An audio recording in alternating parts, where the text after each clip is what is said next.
and flag. In 1543, just days before his death, Freemason and Jesuit Nicholas Copernicus published his book On the Revolutions of the Celestial Spheres, which revived the old heliocentric cosmology of Pythagoras and began the so-called Copernican revolution away from a flat geocentric model and towards a global heliocentric model.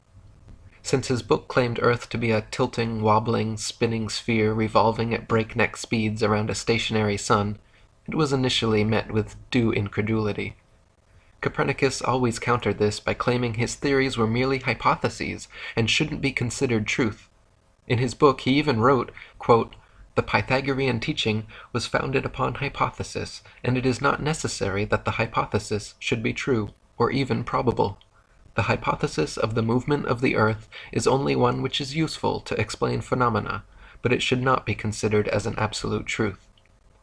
Contemporaries of Copernicus, such as Danish astronomer Tycho Brahe, famously argued against his heliocentric model, positing that if the Earth revolved in an orbit around the Sun, the change in relative position of the stars after 6 months of orbital motion could not fail to be seen. Brahe wrote that the stars should seem to separate as we approach and come together as we recede. In actual fact, however, after millions of miles of supposed orbit around the Sun, not a single inch of parallax could be detected in the stars. As even Wikipedia notes, quote, "The lack of any observable parallax was considered a fatal flaw in any non-geocentric theory." Copernicus's answer to this obvious problem was simple. He moved the stars so ridiculously far away from the Earth that even after millions of miles of supposed orbit around the Sun, no appreciable parallax could be detected. Copernicus simply needed to claim that the stars were trillions upon trillions of miles away, so then, mathematically speaking, it would indeed be impossible to detect such slight parallax.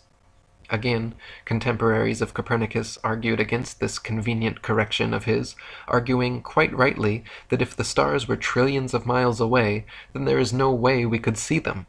Backpedaling once again, Copernicus claimed the reason we could still see stars trillions of miles away was because they were not mere tiny points of translucent light in the night sky, but that stars were in fact gigantic gas balls billions of times larger than our Sun. So first, Copernicus had to move the stars trillions of miles from Earth to explain away lack of parallax, and then he had to make the stars billions of times larger to account for why we should see them at all from such fantastical distances.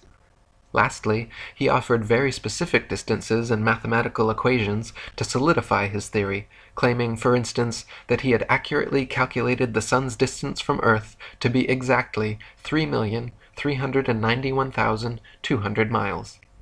At the turn of the 17th